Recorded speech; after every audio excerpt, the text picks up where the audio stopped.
Newton का हरकत का दूसरा कानून, उर्दू में बयान। जब किसी जिस्म पर कोई नेट कुव्वत नेट फोर्स अमल करती है तो उस जिस्म में पैदा होने वाला इसरा एक्सेलरेशन अमल करने वाली कुव्वत के रास्त मुतनासिब डायरेक्टली प्रोपोर्शनल होता है और जिस्म के कमियत मास के बिलअक्स मुतनासिब इन्वर्सली प्रोपोर्शनल होता है।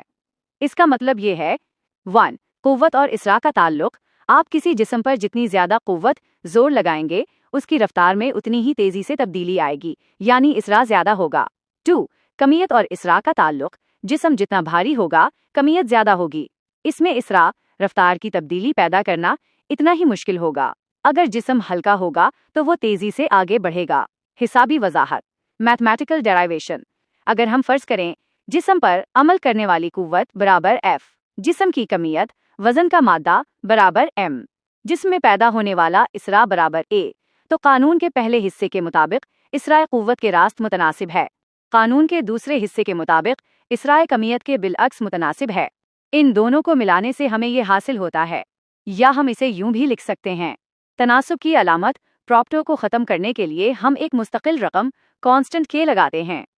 बैनुल अक़वामी निज़ाम इकाइयात SI यूनिट्स में हम कुव्वत की इकाई को इस तरह तय करते हैं कि डीके की कीमत 1 हो जाती है। लिहाजा न्यूटन के दूसरे कानून की सबसे मशहूर मुसावात ये बनती है, कुव्वत बराबर कमियत फाइ टाइम्स इसरा।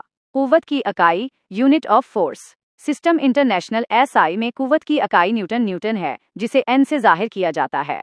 1 न्यूटन 1 N की तारीफ। ये वो कुव्वत है जो 1 किलोग्राम कमियत के जिस्म में 1 मीटर फी सेकंड स्क्वायर एक्टेक्स्ट मीटर फी सेकंड स्क्वायर का इसरा पैदा कर दे। रोजमर्रा जिंदगी से चंद आसान मिसालें। क्रिकेट की गेंद की मिसाल। एक क्रिकेट बॉल जो हल्की होती है को हट मारना आसान होता है और वो तेजी से दूर जाती है, लेकिन अगर आप इतनी ही कुव्वत से एक भारी पत्थर को हट मारने की कोशिश करें तो वो बहुत कम आगे बढ़ेगा, क्योंकि इसकी कमियत मैस ज्यादा है और इसमें इसरा एक्सेलरेशन कम पैदा होगा। खाली बमुकाबला भरी हुई शॉपिंग कार्ट। सुपरमार्केट में एक खाली ट्रॉली को धक्का देना बहुत आसान होता है, लेकिन जब वो सामान से पूरी भर जाती है, कमियत बढ़ जाती है, तो उसे उसी रफ्तार से आगे बढ़ाने के लिए आपको बहुत ज्यादा कुव्वत लगानी पड़ती है। कार और ट्रक की रेस। अगर एक कार और एक बड़े ट्रक में एक ही जैसा इंजन लगा दिया जाए तो कार बहुत तेजी से रफ्तार पकड़ेगी, क्योंकि कार का वजन कमियत कम है, जिसकी वजह से उसका इसरा ज्यादा होगा।